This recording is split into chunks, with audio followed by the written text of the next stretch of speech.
Jana kuna tukio ambalo halipendezi lilitokea kule Uasin Gishu, haswa kule Soi, ambapo aliyekuwa waziri mkuu na akiwa kinara wa ODM Mheshimiwa Raila Odinga aliweza kurushiwa mawe kwenye ndege yake.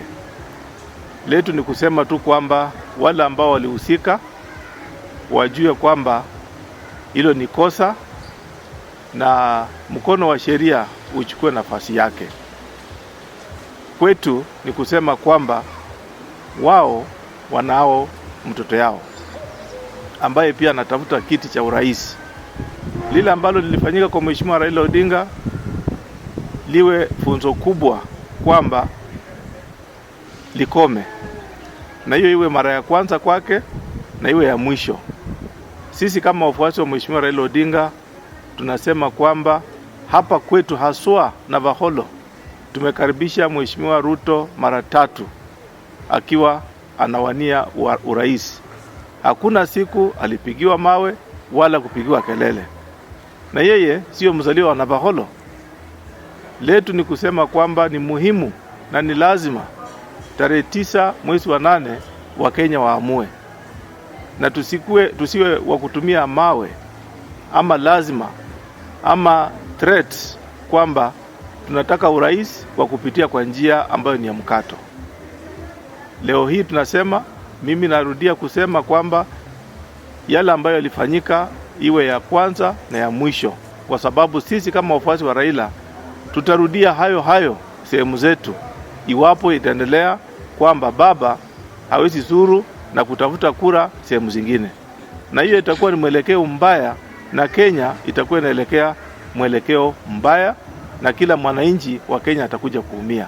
Hatutaki kwenda hiyo njia, na wale ambao walihusika, Mheshimiwa Caleb alikuwepo hapo, gavana wa jimbo la Uasin Gishu alikuweko hapo. Tunafuraha kwamba gavana ametoa taarifa kamili kukanusha hayo maneno. Hatujaona taarifa ya Mheshimiwa Caleb. Ni muhimu akuje wasiwasi aseme msimamo wake ni upi.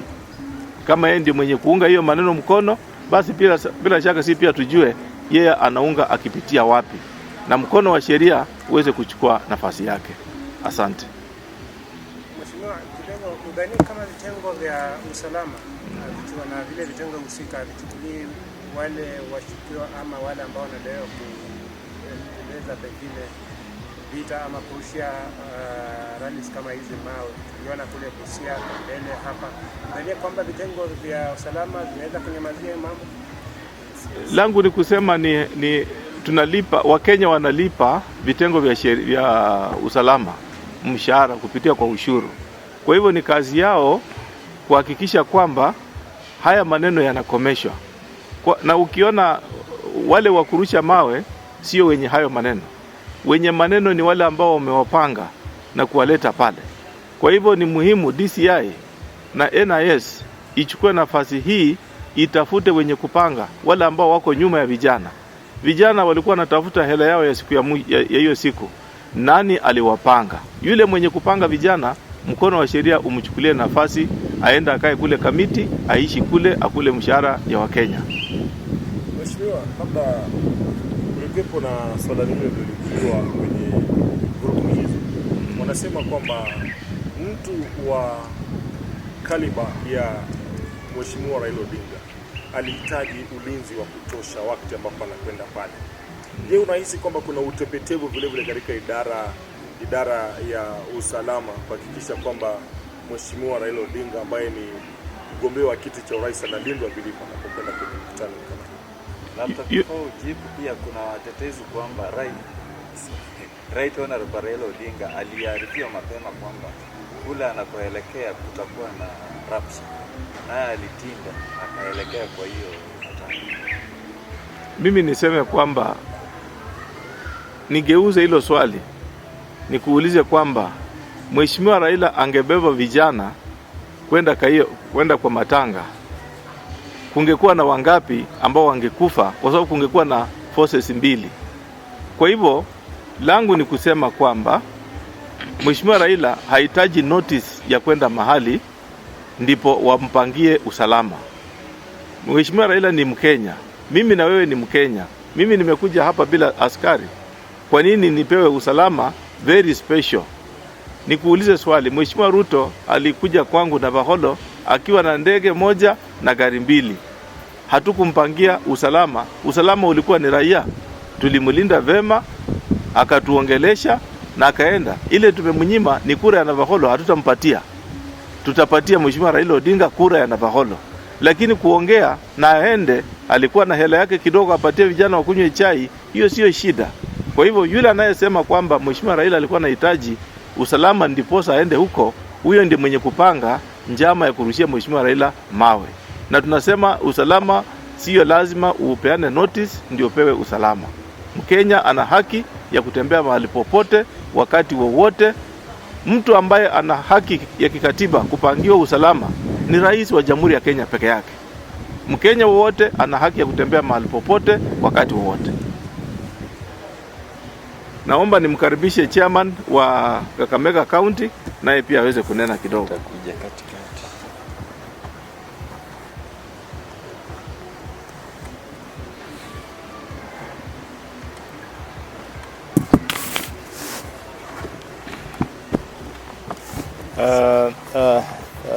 Thank you, ladies and gentlemen. My name is Bernard Shinali, MP for Ikolomani and Chairman Kakamega County Parliamentary Group Caucus.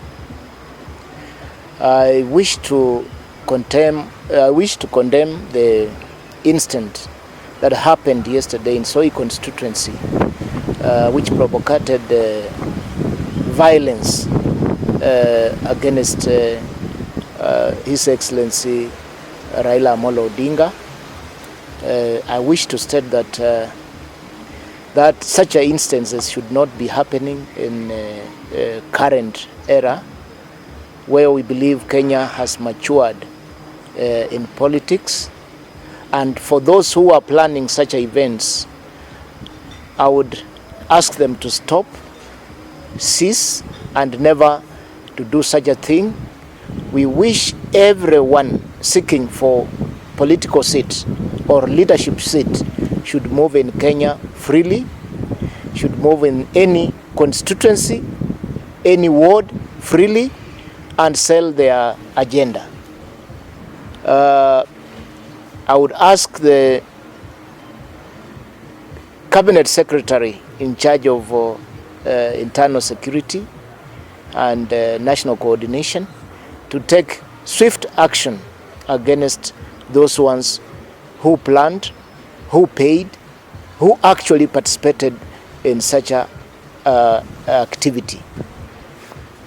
Fellow leaders, I want also to ask you, refrain yourself from such actions, and for this instant, we expect to see people in court, from the smallest person to the senior person who financed, because we are aware that there was some finances which were used, and those ones who did this, it was not by coincidence, it was planned properly, because no one, no youth is able and has the courage to take such an action if they don't know someone is behind them. I personally have been threatened with the people I know from that side, who have said clearly in Kiswahili, tutakulambisha mchanga. To me that means we are going to kill you. I don't take that lightly, and this is about seeking leadership. We shouldn't seek leadership by trying to eliminate people. It's just by grace of God that Raila is still alive now. Otherwise, if the pilot was not steady, we would be talking a different language now. That is my statement, and I would want to tell them that I thank people of Western and Kakamega, because we have not had such a ugly instances happening. People have matured. We want people to come and sell their agenda. And the time of voting, we shall know who to vote for. So this we want replicated. We replicated all over Kenya, not only in Kakamega, but all over Kenya.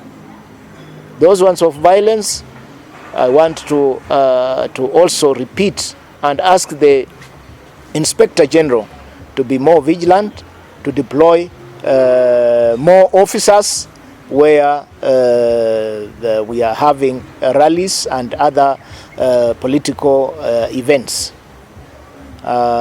With that, I just want to say thank you. Thank you, my friends. Yes, Or should we wait? I am saying here in public on TV, yeah, that I've been threatened, and I've been threatened in person. So I know the person who threatened me. Have you reported? This information is already with the security agents. No, this is not the point. There is evidence. It's everywhere. It was on media. You guys covered it. So how can it be divisive? How would you want to kill someone and say it's a divisive? Or was stones thrown at the former Prime Minister's helicopter? Yes or no? If it was there, then it's clear. It is clear. And what is the intention? You have the answer. I'll also revisit when he finishes, Kiluya, your question. Yeah. So, Mrembe Bosi, Bambulishitanga, you want to offload some? Mrembe Bosi, Bananga Penat Shinali, Dembunge Wikolomani, Namolama Rula Kakameka, Shibonishi and the radio and the TV Sainu. Nukubola chitendo shokoleshe Soi constituency mukolobo wabijana bikulirwi nibele samachina khondeche ya former Prime Minister Raila Amolo Odinga nipulukhanga muhewa nishitamanu kwenye kushuhuri kukhande tawe kwenye viongozi vosi banyole bwiyangu bukhuchenda babore bananchi makhuba kabo babole mipango cyabo cyabale nacyo cyabanyeranga shikirane benyanga buongozi makhuba kukhuluwana makhuba kukhulesa machina na makhuba kali kakhale na shitendesho shiberisha khulere tapu ingale mu Kenya shikira endechene mali khurumulwa lichina mabiho byatishi nili ikulu bushindu nubwinjere mu endechela kalokha hasi endechene kalokha hasi bosi khomanyi shinyala khokholekha khokhwenyanga khubora yabo bale bosi khurula Rift Valley nebibala bindu byosi bya Kenya mwima kwenoko kwenyanga kubwi khubura khukura khukhande tawe biongozi wananchi bala chakula nende Nyasaye halenze yabo bambora khukhale bare balandishitsa muyeshe nabutsa makhuba kenako na reporter mu police manabola ndinangwa nikaba Nyasaye yapanga kanyala khubikhola nekaba Nyasaye shiyapanga tawe ka Nyasaye nekatsa muriyo muno khumbulisa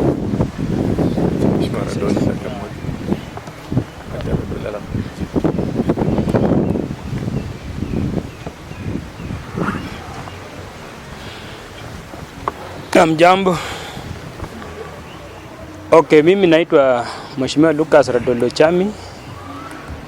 Hivi sasa mimi nawakilisha wadi ya Malai Songo Makunga katika Mumias Mashariki na nataka nijiunge na wenzangu Mheshimiwa Kiranja Mkuu, Mheshimiwa Emmanuel Wangwe na Mheshimiwa Shinali kulaani kitendo ambacho kilitokea kule Uasin Gishu. Hiki ni kitendo ambacho ni cha uoga, kitendo ambacho tunalaumu kama viongozi, kitendo ambacho tunaona ni kama primitive, sababu kitendo hiki kilikuwa na nia ya kuua mtu.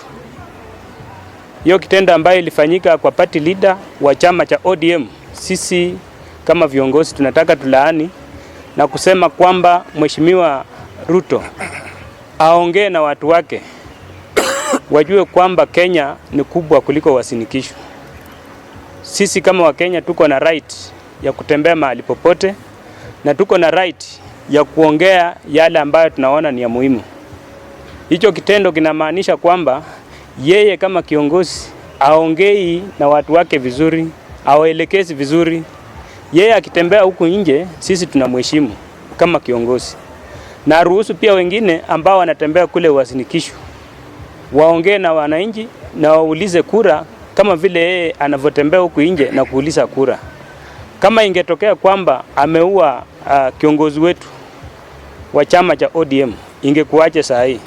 Tunataka tuelekeze watu wetu na kuambia kwamba tunataka kura ya amani. Tuitishe kura bila kupigana, tuitishe kura bila kuincite watu wetu kukosana. Otherwise, hii ni kitendo ambayo ingeleta taharuki katika nchi hii na wananchi kwa wingi wangeumia. Nataka niulize kitengo cha DCI kihakikishe kwamba kimeleta wale ambao walihusika na kitendo hiki na wafikishwe kotini wapate haki yao, sababu hawa ni watu ambao wanajulikana. Vile mlivyosikia, kuna waheshimiwa ambao wanaheshimika kule walikuwa pamoja na hao vijana, na niko sure wao ndio walikuwa wanaelekeza hao vijana kufanya kitendo ambacho walifanya. Mnasikia kwamba mmoja wetu ametishiwa, na hata sisi ametuambia, tuko na hiyo information. Tunajua wale ambao wanatisha mheshimiwa wetu hapa, Mheshimiwa Shinali, ni wale ambao ni wafuasi wa Mheshimiwa Ruto. Tunataka wajue kwamba wao ni wanadamu kama sisi, na ile vitendo ambao wanataka wafanye, sisi pia hatutafurahia na tutafuata sheria tuhakikishe kwamba hawa wameletwa katika wapate haki yao kwa hivi vitendo ambao wamefanya.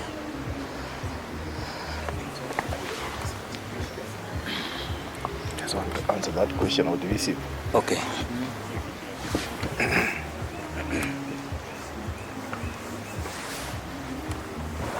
Thank you very much. One journalist asked about that could that be a possibility that that is playing diversionary? Are we diverting from the ruling of the BBI? I want to say in English is neither here nor there. What I know is our party leader had gone for funeral for a soul which God had recalled some times back. So there was the soul of Kibor was recalled by God very many days before the BBI ruling. So the fact that the Kibor passed on ahead of the BBI does not mean that we were reacting after the ruling. So in that in itself is that the funeral had been planned earlier, earlier than the BBI. And for the information of Kenyans, whoever is smiling back home from the ruling is the Right Honorable Raila Odinga, not the other side. The other side is mourning because they thought that the BBI is dead. I want to tell Kenyans that the BBI is not dead. Is roaring, is in the kitchen, it is being prepared, and very soon, hopefully after the election, BBI will be back. In arithmetics, the answer to the ruling is as good as being told that answer the following in numericals, then you answer in letters. What we were told by the ruling, the Supreme Court was very clear that we answered the question in numericals instead of letters. And therefore, the president was not supposed to sign the document, which he did. So it means myself, Emmanuel, and any other Kenyan can sign the document. It moves on. That the Schedule 2, which had elimination of the constituencies, was faulty. The mandate is for the IEBC. We have a very strong IEBC, and the court also ruled that IEBC is properly constituted. So meaning, immediately after election, the reggae is back, and it gave us a mandate now to proceed. So to me, whoever is mourning is whoever said no to the BBI. And I want to challenge my senior brother, Honorable Musalia Mudavadi. to remember the films, and media should play these films. When he ascended to the BBI in KICC, some of us were following the BBI because of Musalia Mudavadi. By that time, I was really in association with him. So let him say that the audit begins with his house. So let the audit which he's calling for begin with Musalia Mudavadi.